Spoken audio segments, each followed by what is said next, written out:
I got a notice earlier this week from my Seeking Alpha membership that Mark Zuckerberg had sold about $190 million worth of his Facebook stock, Meta stock. And I thought, my God, that's a lot of stock. Well, what I came to realize is it's less than 1% of his holdings. He holds something in the neighborhood of 349.5 million shares, which amounts to $110.4 billion. So this is a very small part of his net worth. His net worth is figured to be something in the neighborhood of $115 billion. So I asked myself, what's he doing?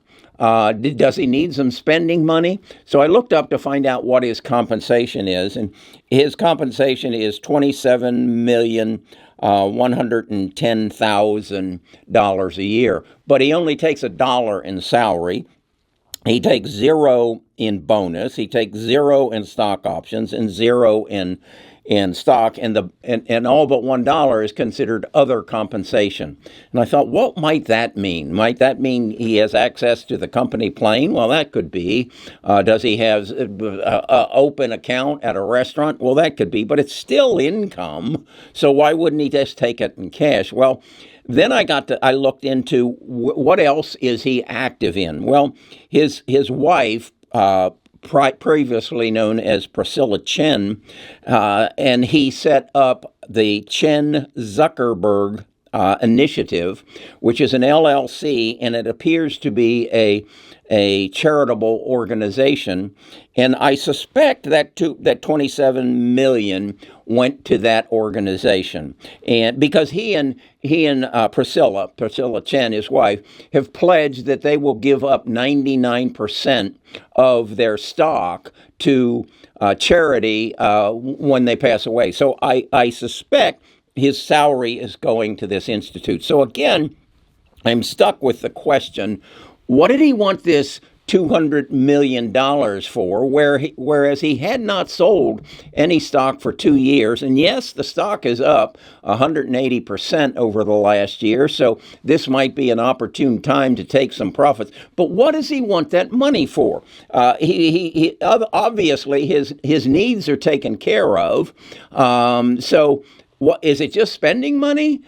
So I looked a little deeper, and as I said, he's worth $115 billion, $110.4 billion of that is stock. He just raised $200 million in cash. He has roughly he has 10 homes, and I'm guessing from what I saw he paid for the 10 homes, they're worth about $500 million. So he has another 3.9 billion in other assets, and so that might be some dividend stocks, and so I don't think he's hurting for money. But what does he want this 200 million for, and what's he want it for now?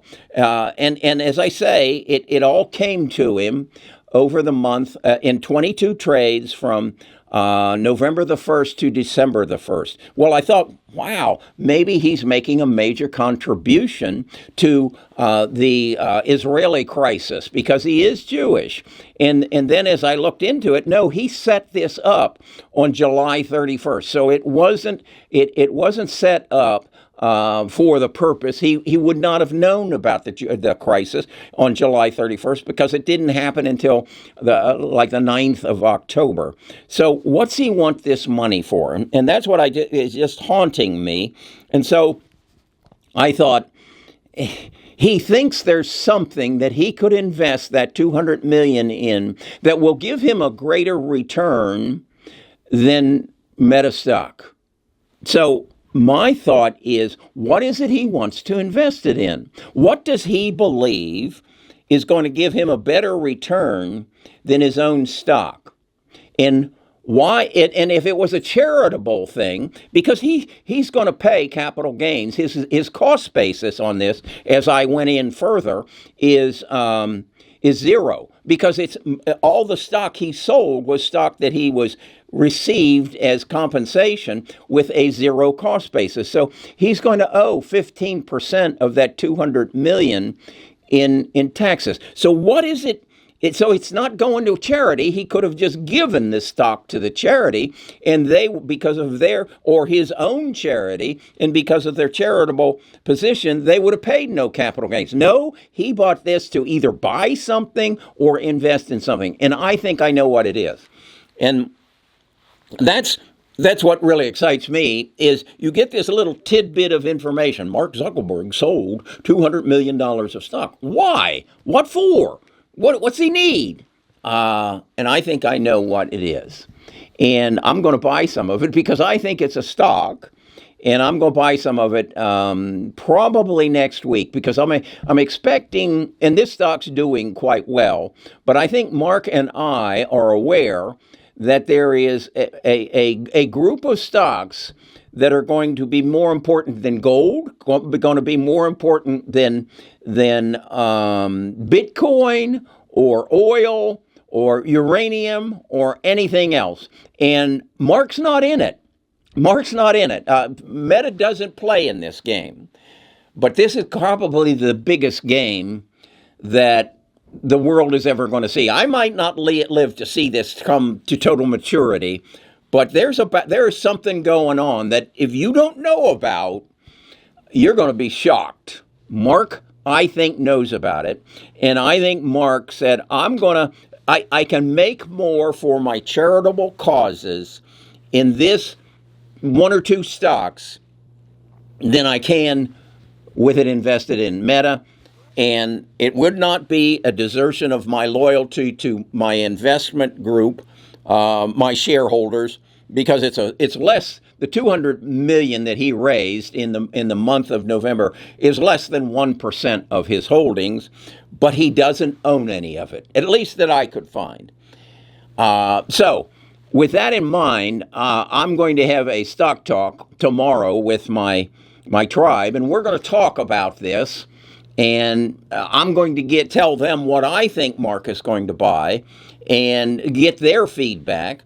And then I'm going to buy it next week, and I will notify all my platinum members of how much I'm going to buy and when I'm going to buy. And I think, as I say, I may not live to see it come to its total maturity, but what's the biggest growth stock you can think of? And this will 100x it, I'm sure. Okay, so but it's a long-term investment, and I think Mark recognizes that. And what is he? 39 years old. Hell, he started this company out of his bedroom or his dorm room in Harvard, and then dropped out of school. He doesn't even have a college degree, at least unless Harvard gave him an honorary degree. So I think the point of all this is it's so important to have your mind open that you're reading sources. I must get 70 emails every morning from the sources that I subscribe to, whether it be Seeking Alpha or Zacks or Trading Views, and then my tribe. I've got over 1,000 people sending me emails and say, Kerry, have you looked at this? This is something that I think is important. So what I've built is a team. And then I've taken some of my money and subscribed to some of the smartest people in the world who feed me information. And I'm not really smart. All I'm good at is logic, and that is connecting the dots. And I think I have connected these dots. I've read, let's see, the Seeking Alpha article, I read a Yahoo article, I read a Barron's article, and none of them about Mark's trades, and none of them offered me a reason or what he's going to do with the money. But I think I've figured it out. I'm Kerry Grinkmeyer. I'm a retired financial advisor. I get a kick out of this. This is how I spend my morning and my afternoons, and then at about 3 o'clock when the market closes, I go out on a walk and I put earbuds on and listen. Right now, I'm listening to a book called The Stock Wars, and I learn. That's really the key to all this is be smarter than the other guy. If you're going to go to Las Vegas and play poker with 9 other people, you You got to figure you got to be the smartest guy at the table if you figure to come away to win, or at least there's got to be somebody who's a patsy at the table that you can take their money from. That's through knowledge. That's through experience, and I'm gaining more knowledge every day. And I've got more experience at this than most, even most of the talking heads on CNBC. Okay, come to the Stock Talk. Come sign up for the Platinum, and I'll tell you where I think Mark is going to drop $200 million.